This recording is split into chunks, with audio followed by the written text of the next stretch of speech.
have attended this service over the years. But it is important to remember what happened, not just in the concentration camps, but what's happened since as well, as the Mayor has just quite rightly pointed out. This morning I had the privilege of going to one of the local schools for a play which the young people were putting on. There were 8-year-old children from Parkinson Lane School, and the majority of the children doing this were Muslims. And they were sort of telling us that what we ought to do is remember that we're all human. We should treat each other fairly. And we shouldn't go to war against each other. We should learn to live with each other. And, you know, it's often said that the truth comes out of the words of children that we ought to be. And I think this was a perfect example, something that we should all try to remember when we live our lives. But I think following me there are going to be very moving tales of what actually happened in those concentration camps. So I will stand down and hope that you all enjoy this service this evening as I always have done. Thank you.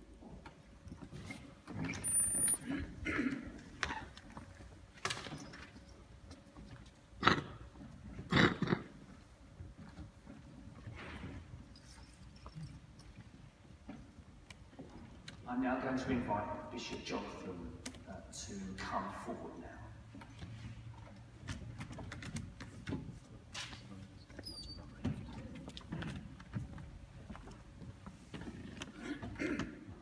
Thank you, Hilary. It is indeed a privilege to be with you this evening on this very significant occasion, on this very significant anniversary. And I think we're all mindful that perhaps this year, the 70th anniversary of the liberation of Auschwitz, will be the last time that significant numbers of survivors will be gathering on the anniversary, and it's therefore all the more important that we should play our part to keep that memory alive. As I'm sure almost all of you know, above the gates of Auschwitz there was an evil lie, a sign on the news last night. You've probably seen it on the television images today in iron. Arbeit macht frei. Work will set you free. It mocked those who entered the camp. Many of them, all of them perhaps, terribly aware that a dreadful fate awaited them, and that sign mocked their arrival in the camp. Arbeit macht frei. Work will set you free. Those words mocked those who entered. They also mocked and parodied Christ's own words. Die Wahrheit macht frei. You will know the truth, and the truth will set you free. Jesus' words to his disciples. Die Wahrheit macht frei. And truth in this context, as we gather together this evening, has perhaps two special dimensions. One backward-looking, the other forward-looking. What we might call memory and imagination. Today is firstly, of course, about memory. It is about remembering and recounting the truth of what happened in the Holocaust, the reality that 6 million Jews and many others died in Hitler's death camps, but above all the truth that 6 million Jews perished, the so-called attempt at the final solution. The reality also that many people knew what was going on over those past 10 and more years since Hitler came into power and did nothing. They colluded with evil by their silence. We must remember. must pass on the truth of what happened at Auschwitz and countless other dreadful places across that Nazi empire. We must remember and we must pass on the truth of what happened in the Holocaust, and as we have been reminded, in too many other places since as well. Times when people knew and did nothing. Times when ordinary men and women colluded with evil by their silence. But if the truth is to set us free, then memory alone, vital and important though it is not enough. Because memory alone can feed bitterness, which can warp and twist our souls and make us into those who perpetuate hatred and who continue the cycle of evil in our own day.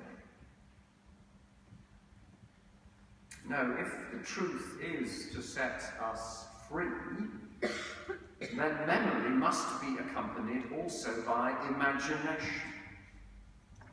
The vision of a better world coming to birth. The prophetic imagination of a new way of human beings learning to live together. The great vision of the prophet Isaiah, of the lion and the lamb lying down together, of a new heaven and a new earth, where evil and pain and death are no more. As well as memory.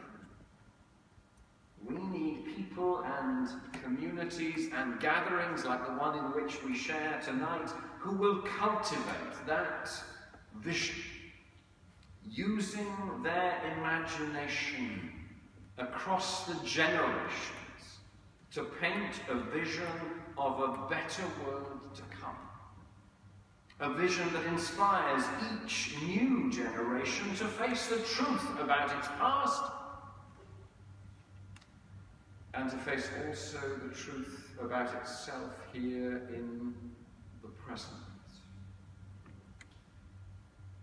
A vision that redirects our energies to resist evil, to speak the truth, and to begin together to create a new world in which all find their place and where all finally are free.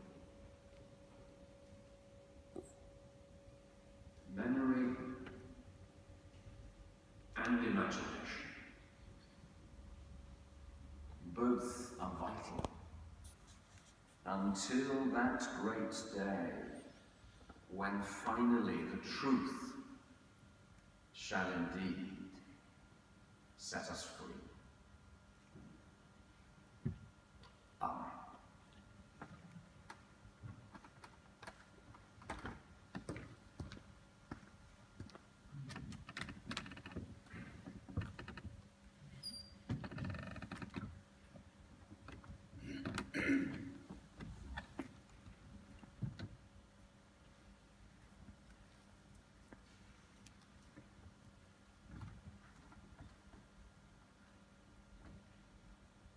I'm now going to invite two pupils from Saltbridge High School to come and share with us some of their reflections on their visit to Auschwitz.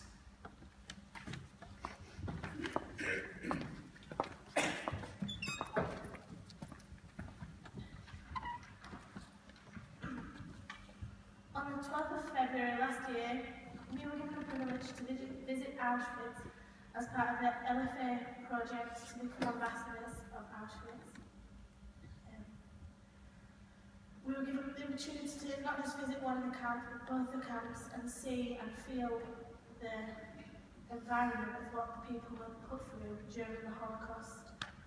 It was an unforgettable experience, and the scenery and everything that we saw was an unbelievable place.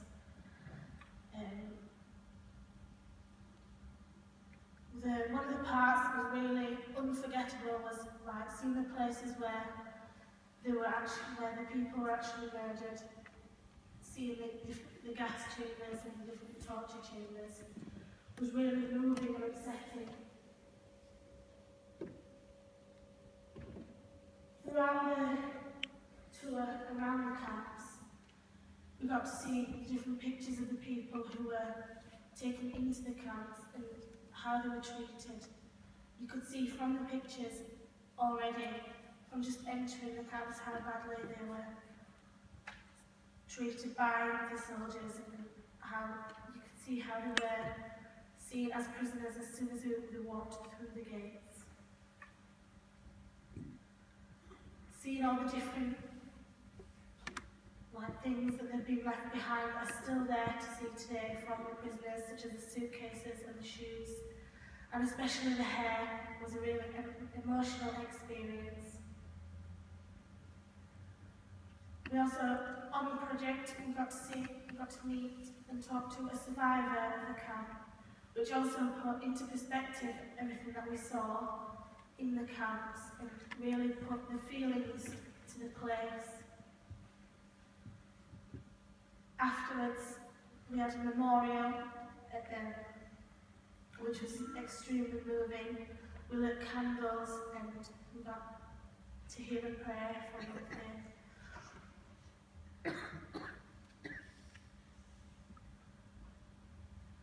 Our trek was unbelievable, and just to see it in person, knowing about it and learning about it is a lot different to seeing it in person.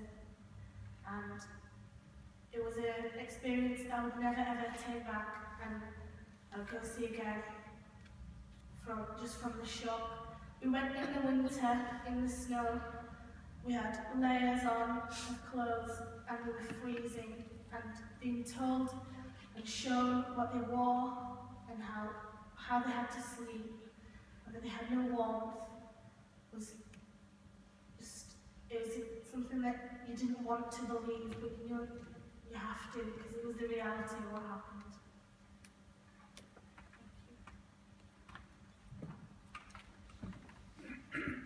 Visiting Auschwitz was an experience I'll never forget, and one I find difficult to describe. We visited both Auschwitz I and Auschwitz-Birkenau, both tainted with a surreal and dark aura.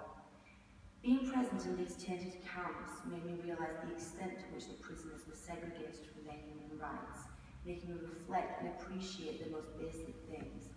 One thing that massively moved me and has stayed with me is the thought of how innocent children or babies were mistreated in the Holocaust. The thought of a soldier so inhumanely and emotionlessly taking a baby's life is unbelievable and difficult to imagine such barbaric actions. I wouldn't know where to begin or end with sharing my experience with you, so instead, we encourage you, if you haven't already, to visit the unbelievable sites of Auschwitz and help bring to light the miscarriage of justice. Thanks for listening.